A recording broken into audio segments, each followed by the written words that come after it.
Hello there. Welcome back. If you are listening to this right now, it is probably time to rest. Maybe you are already lying down. Maybe you have turned off most of the lights. Maybe the room around you is quiet and a little dark, and the only thing you can hear is this voice. Good. That is exactly where we want you to be. Tonight, we are going to tell you a story. A very long, very slow, very quiet story. It is the story of a company, a very large company that you have almost certainly heard of before. A company that started in a small house, in a quiet suburb, and slowly, gently, without any great rush at all, became one of the biggest things in the world. We are going to talk about Amazon, not in a fast, exciting way, not like a documentary with dramatic music and sudden loud noises.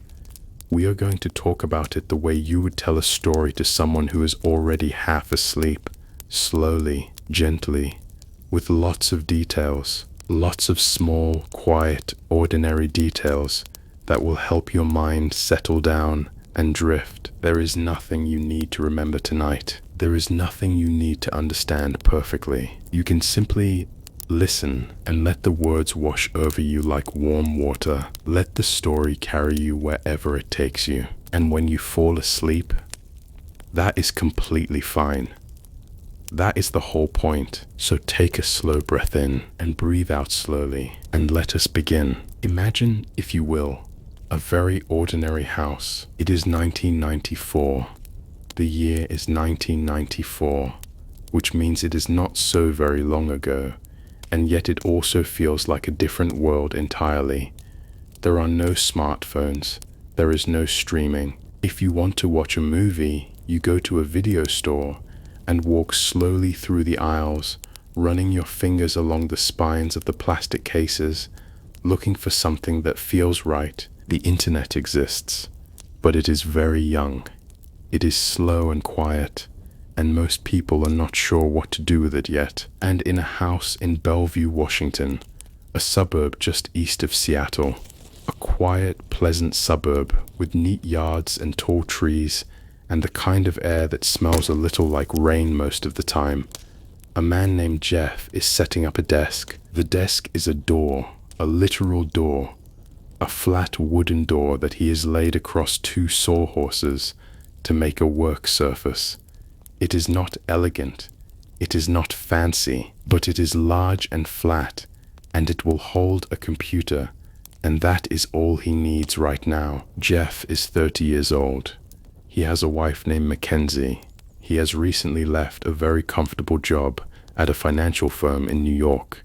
A good job, a well-paying job, the kind of job that many people would be perfectly happy to keep for their entire lives. But Jeff has an idea. He has been reading about the internet. He has noticed that the number of people using the internet is growing very, very fast, growing at an almost unbelievable rate, something like 2,000% per year. And he has been thinking about what that might mean, about what someone could sell on the internet, about what people would want to buy from a screen. He makes a list. A long list of things that could be sold online, and somewhere on that list, he writes the word books. Books are good for this, he thinks. There are a lot of them.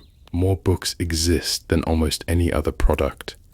A bookstore in the real world can only hold so many books on its shelves, but an internet store has no shelves. It has no walls. It could, in theory, hold every book ever written, every title, every subject, every obscure little volume that you would never find in an ordinary bookstore. And so Jeff decides he is going to open a bookstore on the internet. He and Mackenzie get in their car. They drive across the country from New York all the way to Seattle. Jeff drives and Mackenzie sits beside him, and as they drive, Jeff dictates a business plan out loud and Mackenzie types it on a laptop. It is a very calm, practical way to start a business. Very steady, very deliberate. They arrive in Seattle. They find a house in Bellevue. They set up the door desk, and Jeff begins to build something. The company needs a name. For a little while, Jeff considers calling it cadabra, as in abracadabra, a magical word. But when he tells someone this on the phone, the other person mishears him and thinks he said cadaver, which is not quite the right impression to give. He thinks more. He looks through the dictionary. He is looking for a word that starts with the letter A, because in the early internet, websites were sometimes listed alphabetically, and a name that started with A would appear near the top of the list. And he comes to the word Amazon, the Amazon River, the largest river in the world by volume, the river that runs through the largest tropical forest on Earth, a forest so vast and so green and so full of living things that it almost defies imagination. A river and a forest together, enormous and quiet and teeming and old. He likes the word. It suggests something very large, something that contains multitudes, something that goes on and on past the horizon. He calls the company Amazon. Into Kunz Amda, Wuther Savely the garage and the books. The house in Bellevue has a garage, a regular, ordinary attached garage where you might normally park a car or store boxes of things you no longer need. Jeff sets up operations in this garage. He puts in some computers. He puts in some basic equipment. He hires a small number of people. Not many, just a few. A handful of people who can write code and help build the website. They work in the garage and sometimes in the house. They drink coffee. They sit in front of their screens for long hours. They move slowly and steadily through the work. In July of 1995, a warm Pacific Northwest summer, the kind of summer where the sky is very blue and the trees are very green, Amazon opens its website to the public. The website is simple, quiet. There are no bright colors or flashing advertisements. You can go to the website and you can search for books. You can find books that you would never find anywhere else, books that are out of print, books on very obscure subjects, books in foreign languages, books published by tiny publishers in small towns that nobody had ever heard of, and you can buy them. You type in your address and your payment information, and you click a button, and a book will come to you in the mail. In those early days, when someone ordered a book, Jeff and Mackenzie and the small team would go and find the book, sometimes ordering it from distributors, sometimes from publishers, and they would pack it themselves. They would kneel on the concrete floor of the garage and carefully pack the books into boxes and put the boxes in the mail. Jeff told his team that they needed a better system. They needed to pack the boxes faster. They were kneeling on the concrete floor, and their knees hurt, and they were slow. And Jeff said with great enthusiasm that they should get knee pads. One of the employees, a quiet, sensible person, suggested that instead of knee pads, they get packing tables, tables they could stand at, so they would not need to kneel at all. Jeff thought this was a tremendous idea. He was very impressed by it. This is a small story, but it is a useful one because it tells you something about the way this company would always work, always looking for a slightly better way, always asking whether there is a simpler solution to the problem in front of you. The packing tables arrived. The team stood at them. Their knees felt much better. Early growth. In the first month Amazon was open, it sold books to people in all 50 states of America and in 45 countries around the world. This was remarkable. Quietly, simply remarkable. Jeff had expected things to grow slowly. He had prepared modest projections, careful, conservative numbers that he thought were reasonable. But the actual sales were much higher than he had imagined. The internet, it turned out, was hungry for books. People had been waiting for exactly this kind of store without quite knowing they had been waiting for it. Word spread slowly through the internet.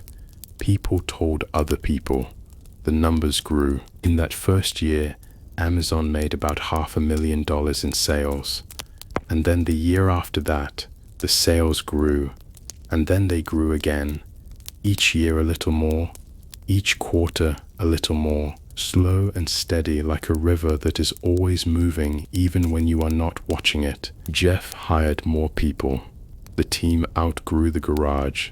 They moved to a small office in Seattle, a simple, modest space with low ceilings and lots of computers. He kept the door desks. He liked them. They were cheap and practical, and they reminded everyone that they were here to work, not to sit in beautiful offices. For many years, Amazon would be famous for its door desks. Visitors would come and be surprised to see that even the most senior people sat at plain wooden doors laid across sawhorses. There was something honest about it, something grounded, and while the company worked and grew and moved slowly through its early years, the world was slowly changing around it. The internet was growing. More and more people were getting online in more and more countries every single month. The world was becoming more connected, quietly, steadily, like water filling a very large container one drop at a time. Voda. For a while, Amazon was just books. Just books, very simply. A very large bookstore that lived on the internet. But Jeff had always thought about more than books. He had made that list, the long list of things that could be sold on the internet. And books were just the beginning of the list. In 1998, Amazon added music, CDs, albums. You could go to the website and find any album you wanted, new releases, old classics, obscure jazz records from the 1950s, folk songs from distant countries, children's songs, classical symphonies, any album. You could read a description, look at the cover, and click a button to buy it. And then movies, DVDs, and then electronics, and then tools, and then toys. Very quietly, category by category, product by product, Amazon was becoming something different from what it had started as. It was becoming a store that sold everything, or at least a store that was trying to sell everything. Each new category was added slowly, carefully. There was a lot of work behind each one.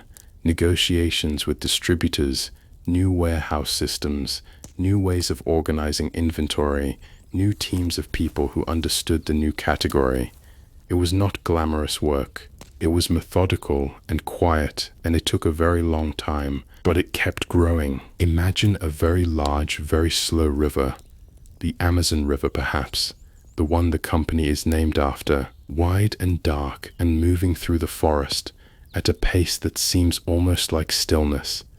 But it is not stillness, it is constant motion. Every second, millions of liters of water moving toward the sea, slowly, quietly, without stopping. That is what the company was like in those years. Constant motion, very quiet. Then the warehouses. As Amazon grew, it needed places to put things. In the beginning, when it was just books, the model was relatively simple. Amazon did not always keep books in its own space.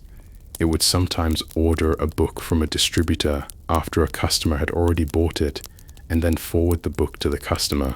This worked for books, which were small and easy to handle. But as the range of products grew, Amazon needed warehouses, real warehouses, large buildings with high ceilings and loading docks and row after row after row of shelves. These buildings went up quietly in various parts of the country. They were built on flat land near highways, in places where the land was not too expensive and the roads were good, industrial areas at the edges of cities, places you would not go unless you had a reason. Inside, the shelves reached up toward the ceiling. Workers moved through the rows with carts and scanners, picking items and bringing them to packing stations. It was careful, systematic work, very orderly. Every item had a location, every order had a tracking number. Everything was logged and recorded and tracked. In those early years, the warehouses were not as automated as they would later become. It was mostly people doing the work, walking the long rows, lifting and carrying, scanning and sorting, working very long shifts in large, quiet buildings. The inventory grew.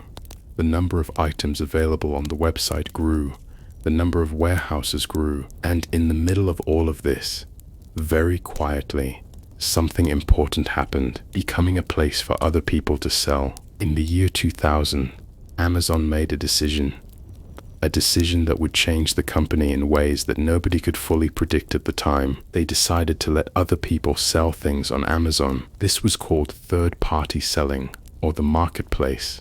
The idea was simple.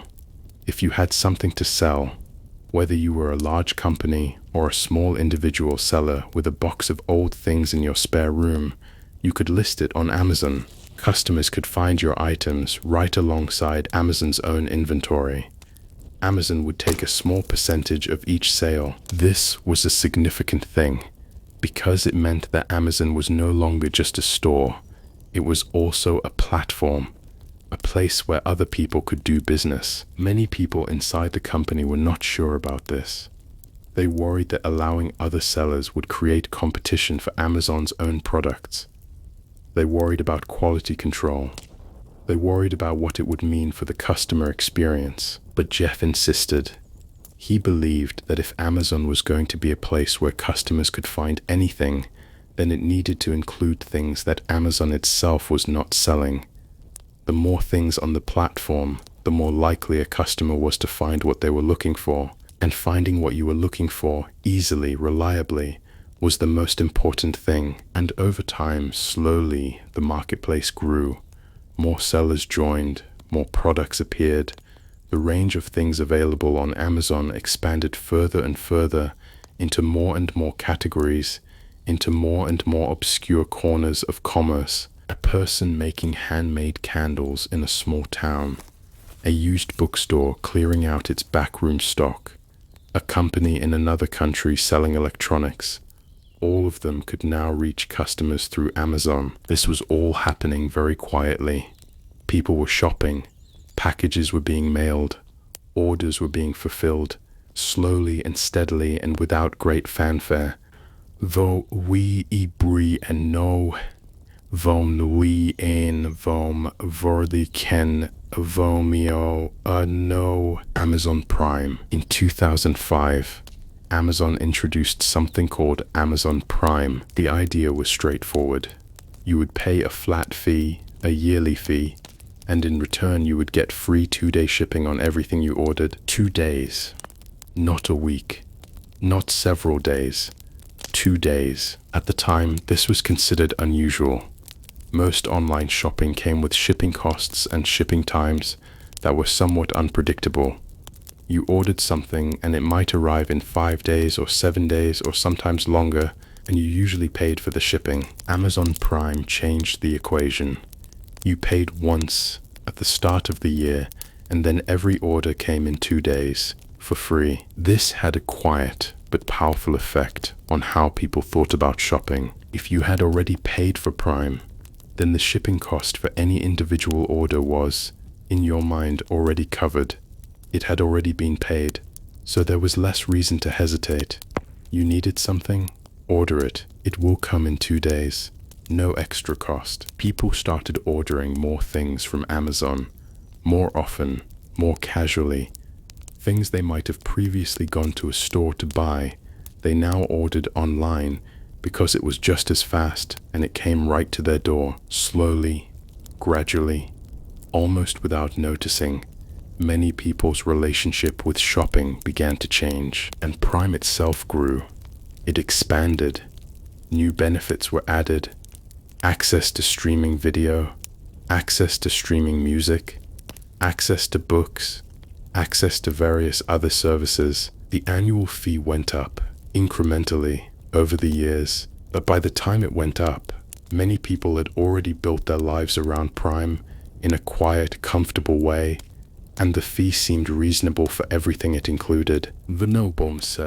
The website gets quieter and stranger. One of the most important and most unusual things about Amazon in its early years was the customer review system. When you bought something on Amazon, you could write a review.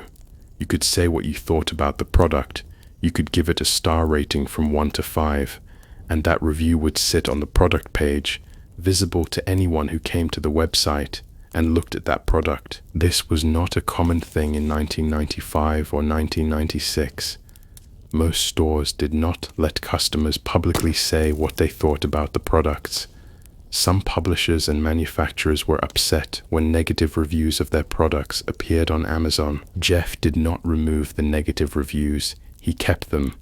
He believed that the reviews, all of them positive and negative, made the experience better for customers. A customer reading reviews could make a more informed decision, and a customer who made a good decision was a happy customer, and a happy customer came back. Over time, the reviews became a vast archive of human opinion, millions of reviews, tens of millions, covering every kind of product imaginable, a strange, quiet, enormous library of what ordinary people thought about the things they bought. Some of these reviews were serious and useful. Others were funny. Others were odd. A review of a gallon of milk that turned into a philosophical meditation on life. A review of a product that was mostly a story about the reviewer's dog.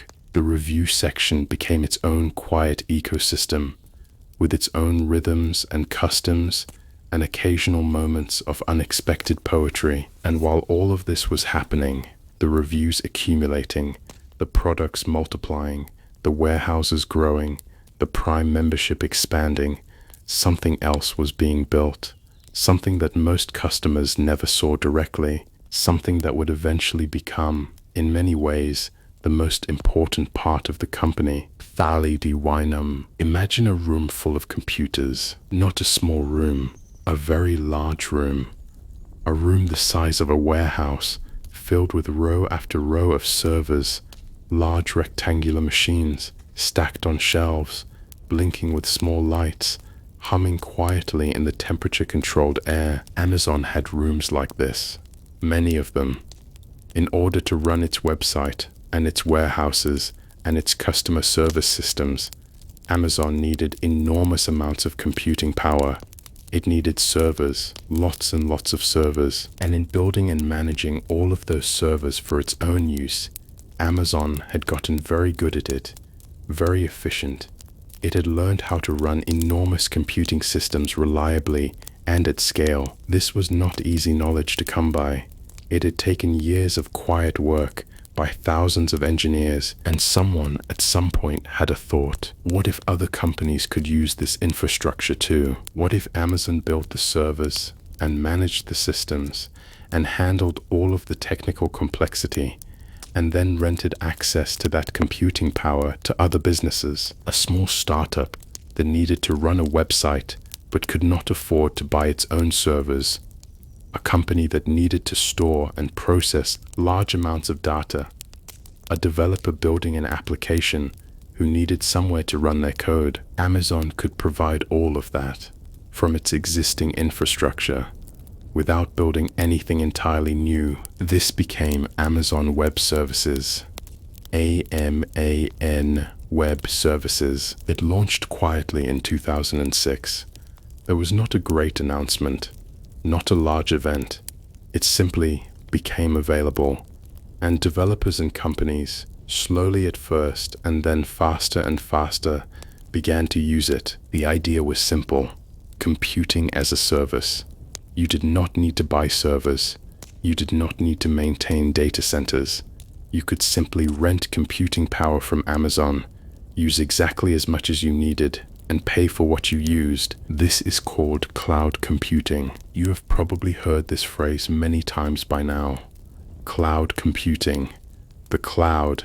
It has become so ordinary that we barely think about it. When you use an app on your phone, or stream a television show, or send an email, there is a very good chance that somewhere in the process, data is passing through a server in an Amazon data center. Amazon Web Services grew steadily over the years that followed, not in a loud, dramatic way, in a quiet, structural way, like the roots of a very large tree, spreading underground where nobody can see them, becoming more and more deeply embedded in the ground. Eventually, Amazon Web Services would become the largest cloud computing platform in the world, larger than its competitors, carrying enormous amounts of the world's digital activity. And something else interesting, Amazon Web Services, despite being less famous than the main Amazon shopping site, became the part of the company that made the most money. The profit margins on cloud services were much higher than the profit margins on selling physical products. This quiet, technical, invisible part of the company became its most financially important part. This is a bit like finding out that the most valuable part of a very famous restaurant is not the food at all, but the water pipes running beneath the floor. Invisible, essential, remarkably lucrative. The Reading device. In 2007, Amazon made something new, not a service, not a website feature, a physical object, a device you could hold in your hands. They called it the Kindle. The Kindle was an electronic reading device, a flat rectangle, roughly the size and weight of a thin paperback book. It had a screen that used something called electronic ink, a technology that made the letters look more like printed ink on paper and less like the harsh glow of a computer screen. You could load books onto the Kindle.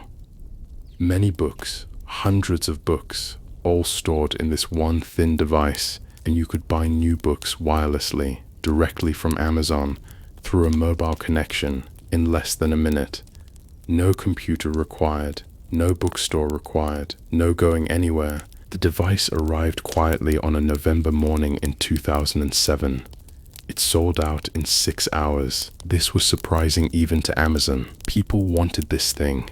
They had been waiting for it, though many of them had not quite known that was what they had been waiting for. The idea of a library that fit in your bag, that you could carry on a train or a plane or to a quiet room, that was lightweight and readable even in bright sunlight. It appealed to a great many people in a very quiet and direct way. Over the following years, the Kindle went through many versions. It got thinner, the screen got better, the battery lasted longer. New models appeared with different sizes and different features. Some had lights built in so you could read in the dark without disturbing anyone sleeping nearby. Millions of Kindles were sold, and with each Kindle sold, Amazon became more central to how that person read books. Their library lived on Amazon. Their purchases went through Amazon. Their reading life became gently, comfortably woven into the fabric of the Amazon experience. This was something Amazon did in many areas, not just selling products, but creating ecosystems. A Kindle owner might buy more books. A Prime member might buy more products. A third-party seller might also become an Amazon Web Services customer. Everything connected to everything else, quietly, like a very large and very stable web. The voice in the room. In 2014, Amazon introduced something else, a small cylindrical device about the height of a can of hairspray with a soft fabric exterior. You would plug it into an outlet and place it somewhere in your home, on a kitchen counter, on a bookshelf, on a bedside table. It had a speaker and a microphone, and it was always listening. You could speak to it.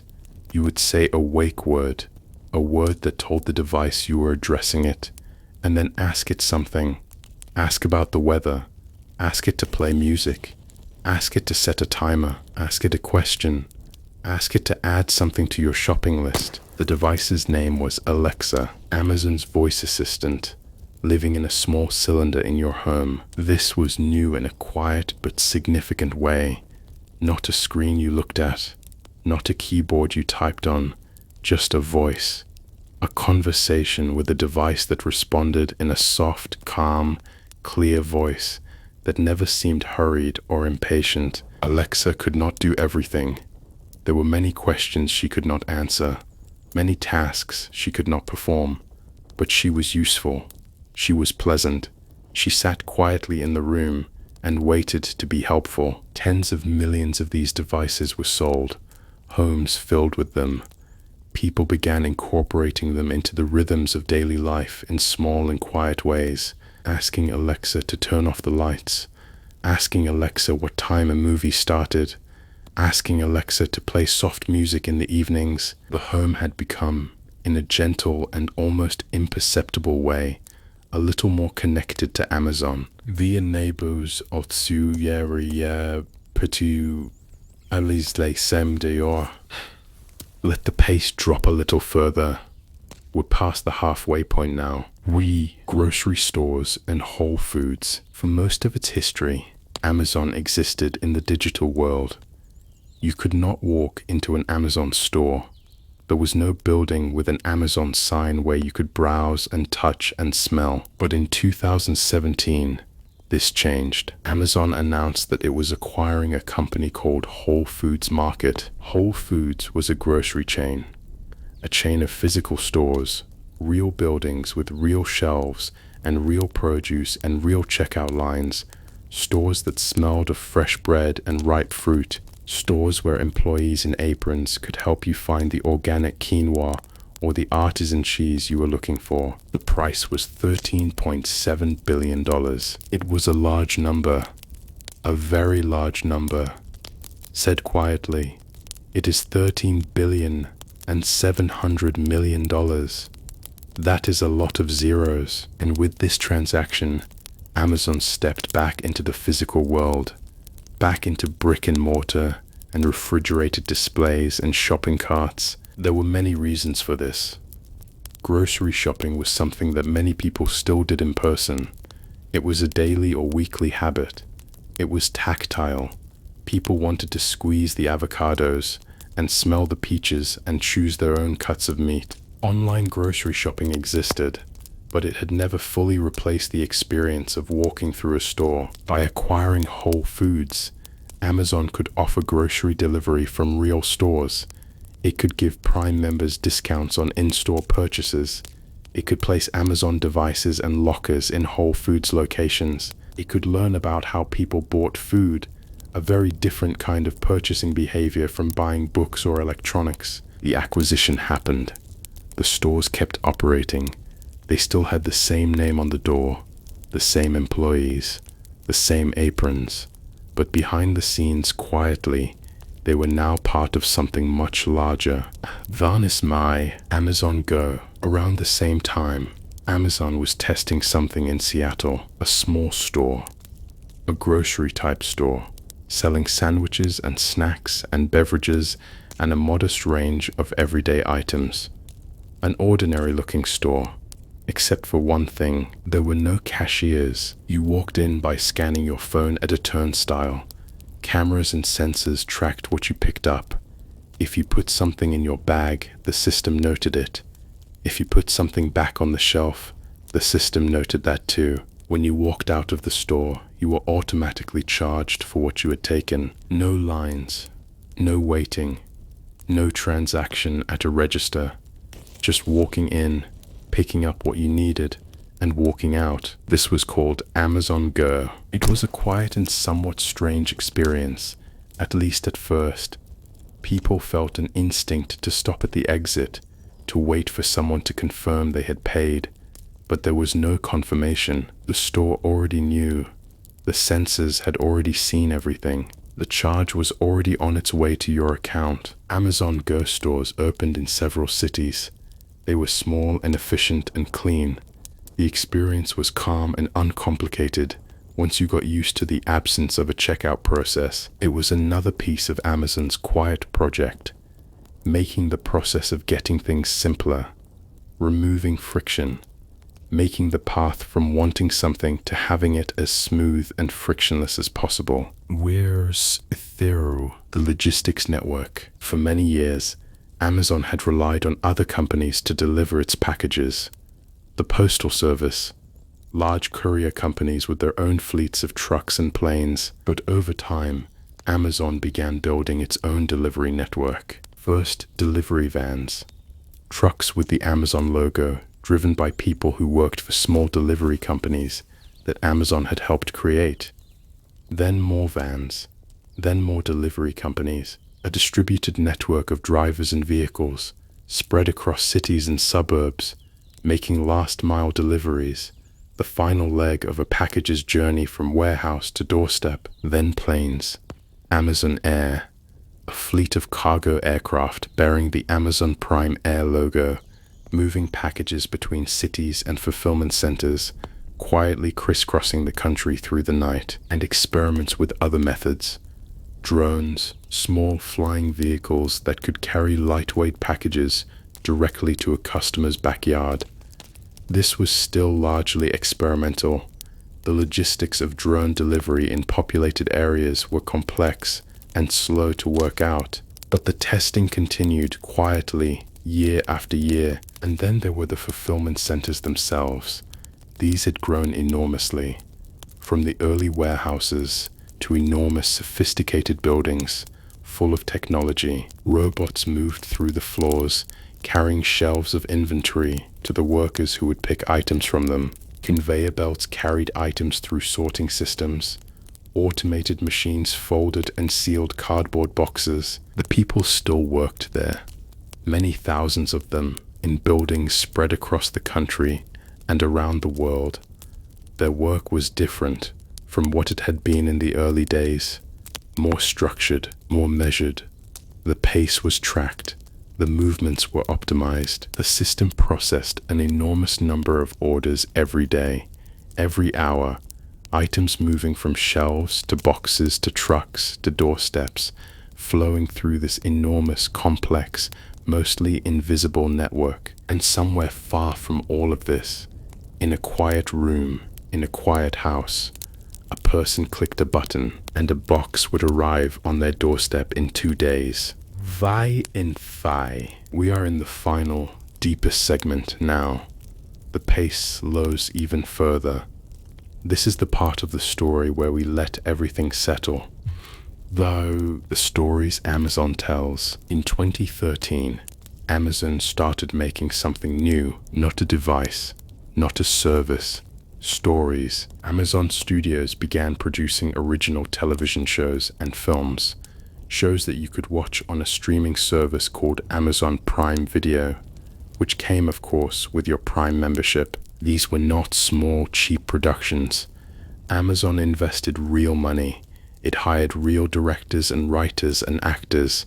It commissioned shows with real ambition. Some of these shows became very well known, very admired. They won awards. They were talked about in newspapers and magazines and on the internet. One of the most celebrated early shows was a drama called Transparent, a quiet, thoughtful show about a family navigating change and memory and love.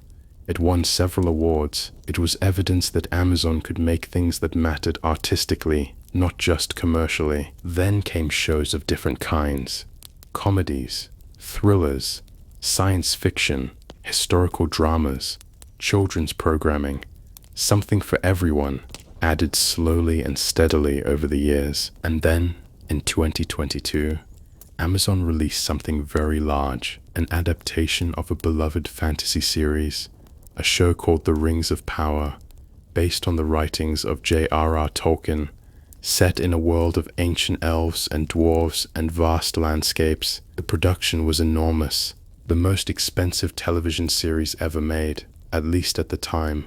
Hundreds of millions of dollars spent on the sets and costumes and effects and writing and filming. The show debuted quietly on a September evening, and in the first few days, an enormous number of people watched it. Amazon had become not just a place to buy things, but a place to watch things, a place to find stories. This too was part of the quiet project, making Amazon something that you return to every day, not just when you needed to order something, making it a companion, something woven into the texture of ordinary life. White made the righty fan the farf bornid ini maybe still repenten. The bookstore came full circle. In 2015, something happened that felt almost like a joke. Amazon opened a physical bookstore in Seattle, a real bookstore with real shelves and real books and real employees to help you find what you were looking for. This was the company that, 20 years earlier, had been widely believed to be putting physical bookstores out of business. The company that had made it so convenient to order books online that many people stopped going to bookstores at all. That company now opened its own physical bookstore. The store was called Amazon Books. It was organized differently from a traditional bookstore. The books were displayed face out, cover facing you rather than spine, because they had enough space to do this. The selection was curated based on data, what was highly rated, what was frequently purchased, what customers had responded to most warmly online. More stores opened over the following years, Amazon Books locations in several cities, and then, just as quietly, they were closed again. In 2022, Amazon closed all of its physical bookstore locations, along with some other experimental retail concepts. The stores had been interesting experiments, but they had not become what the online store had become. They had not achieved the same kind of scale or significance. And so quietly they closed. The shelves were emptied. The signs came down. The spaces were vacated. It was a reminder that not every experiment succeeds. That even a very large, very successful company tries things that do not work out. And that when they do not work out, you close them and try something else. This is not a dramatic lesson. It is a quiet one, an ordinary one. Things are tried, and sometimes they do not work, and then you try other things. The people behind everything. It is easy, when you are telling the story of a very large company, to talk only about the systems and the buildings and the numbers, but behind everything, behind every warehouse, and every server, and every delivery van, there were people. The engineers who wrote the code that made the website work, the warehouse workers who walked the long aisles, picking items from shelves, the truck drivers who loaded and unloaded the vans, the customer service representatives who answered the phone calls and the emails, patiently working through the questions and the complaints, the designers who arranged the layout of the website, the managers who organized the warehouses, the data analysts who studied the numbers, the writers who wrote the product descriptions, the translators who adapted the platform for different languages and different countries, hundreds of thousands of people, quietly doing their work. The warehouse workers in particular, these were people doing physical labor in large buildings, walking many miles each day along the rows, moving quickly because the pace was measured and tracked, lifting and sorting and placing, working long shifts in buildings that were hot in summer and cold in winter. Their work was what made the experience on the other end, the click of a button, the arrival of a package, possible. These were not glamorous jobs. They were not jobs that appeared in magazine articles about innovation or technology. They were jobs that existed in the quiet spaces between what people saw and what they experienced. Hundreds of thousands of people going to large buildings every day, clocking in, walking the rows, scanning the items, clocking out, coming home. The story of Amazon is also, quietly, their story. Jeff moves on. In the summer of 2021, Jeff Bezos stepped down as the chief executive of Amazon. He had led the company for 27 years. From the door desk in the Bellevue garage to the largest company in the world by some measures, 27 years of quarterly earnings reports and new product launches and acquisitions and expansions and experiments and failures and successes, and the slow, relentless forward motion of building something enormous. He announced he would become executive chairman, still involved, still present, but no longer running the day-to-day operations of the company. A man named Andy Jassy took over as chief executive. Andy had been at Amazon for a very long time. He had run Amazon Web Services during the years when Amazon Web Services became the dominant cloud computing platform in the world. He was quiet and thoughtful and deeply familiar with how the company worked. The transition happened smoothly. These things often do when they have been prepared carefully. There was no crisis, no chaos. The company kept running, the orders kept flowing, the servers kept humming. Jeff spent more time on other things. He had always had other interests. He had founded a company called Blue Origin, which was working on rocket ships, on going to space, on the slow, expensive technical work of building vehicles that could carry people beyond the atmosphere. He made other investments. He traveled. He appeared at events. He was still a very prominent figure in the world, but he was no longer the one making the daily decisions about Amazon. The company he had started in a garage in Bellevue with a door desk and a handful of employees and an idea about selling books continued without him running it. It continued, which is, in a quiet way, a measure of how large and how deeply embedded it had become. Amazon today. Today, Amazon is one of the largest employers in the world. It sells products in dozens of countries. Its website is available in many languages. Its warehouses cover enormous amounts of ground on several continents. Its delivery network spans cities and suburbs and rural areas. Amazon Web Services serves millions of customers, companies of every size, in every industry, in every country, running their digital operations on Amazon servers. Prime has hundreds of millions of members worldwide.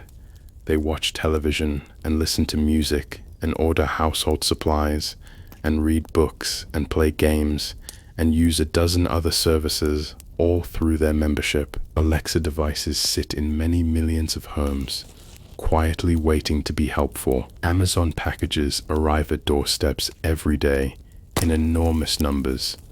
Brown cardboard boxes with the little smile logo, opened by people who needed something, ordered it, and received it. The company that started selling books in 1995 had become something much harder to describe simply.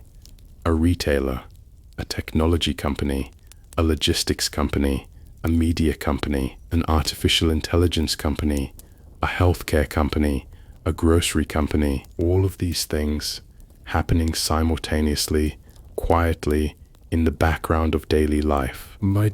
And now, let us just stay here for a moment with the story, because the story is long, and it has many details that we did not cover, and that is fine.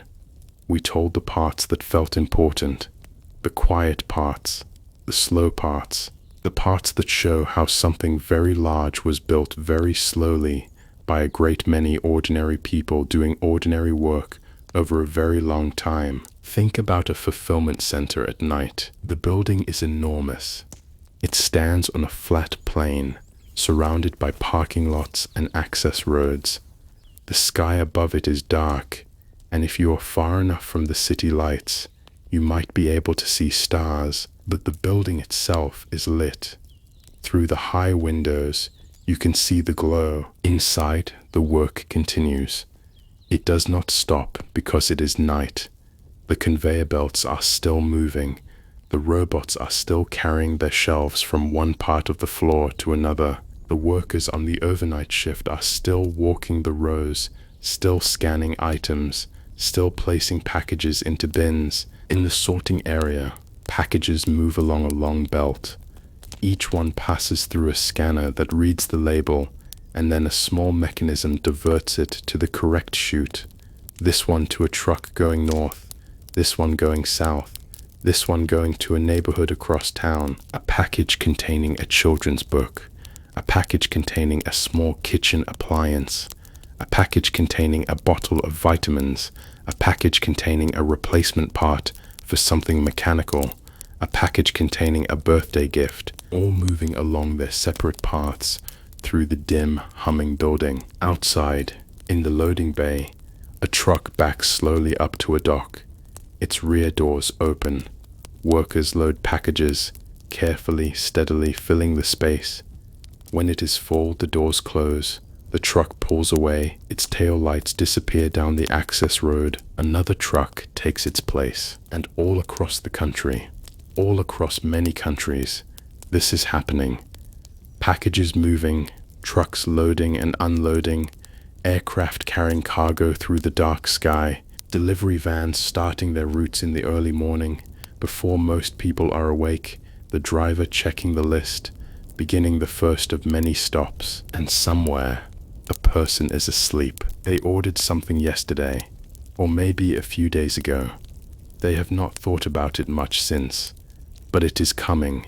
It is somewhere in this system, this enormous quiet system making its way toward them. When they wake up, it might already be there, a box on the doorstep, or it will arrive during the day, a knock at the door, or a ring of the bell, or sometimes just the soft thud of a package being left on the porch. They will open it, and the thing they needed will be there. A small, ordinary moment, unremarkable, repeated tens of millions of times every day, all around the world. This is what the company became. Not remarkable in any single moment, remarkable in the accumulation of all the ordinary moments, in the quiet, consistent, relentless doing of the same thing, day after day, year after year. And now, your breathing has probably slowed. The tension you carry in your shoulders has probably softened a little. The thoughts that were spinning around in your head when you pressed play, they are probably quieter now, because that is what stories do. They give your mind something to follow, a gentle path through a landscape. And as you follow the path, the other things, the worries, the to-do lists, the things that need doing tomorrow, they fall away. They will still be there in the morning. They always are. But for now, they are not here. Somewhere in a warehouse, the conveyor belt moves, items passing by, one at a time, slowly in a warm yellow light. Vinavtenti Vreda.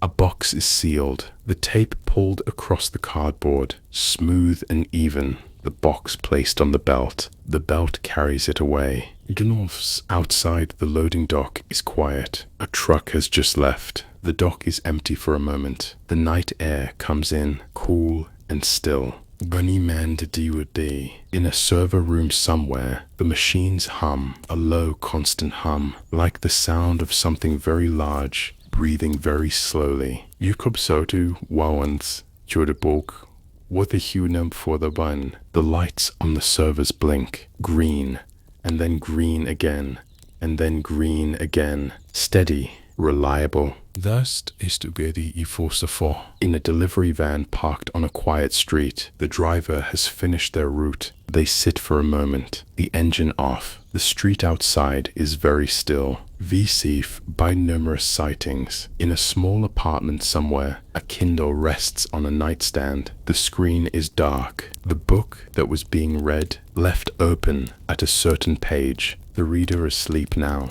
the words waiting quietly for morning. Van in Seattle, the rain falls. It falls the way Seattle rain falls, gently, persistently, softly covering everything. The streets are wet and reflect the lights. The trees in the parks are dark and still. The sound of the rain is very soft, very steady.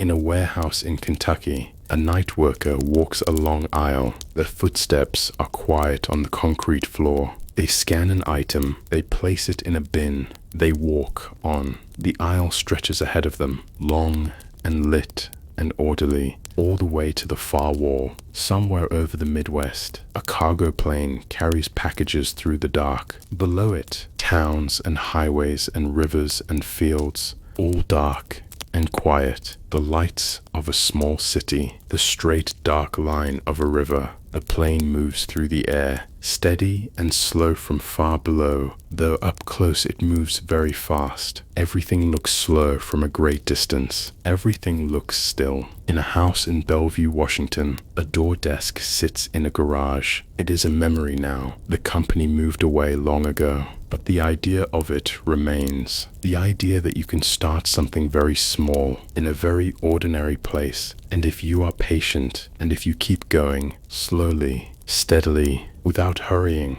something very large can grow from it. And so ze Rethif, like a river, a wide, dark river, moving through the forest, so slow it almost looks like it is standing still, but it is always moving, always. Winesuv, the water moves around the roots of the trees, through the shadows, under the green ceiling of leaves, all the way to the sea. You do not need to follow it all the way. You can rest here, right here, on the bank, in the shade, listening to the water. Find numerous sightings. Find numerous sightings. Find numerous sightings. Find numerous sightings. Find numerous sightings. The water is very quiet, very slow, very steady. There is nothing to do tonight, nothing to remember, nothing to figure out. Brian Craigley, just the river, just the hum of the servers, just the soft sound of the rain in Seattle. Just the long lit aisle of the warehouse, stretching toward the far wall, orderly and still. They sleep now. Da-zi su. The packages are on their way. The trucks are on the roads. The planes are in the sky. The servers are humming. One, everything is moving, very slowly, very quietly, without you having to do anything at all. Sleep now. Sleep.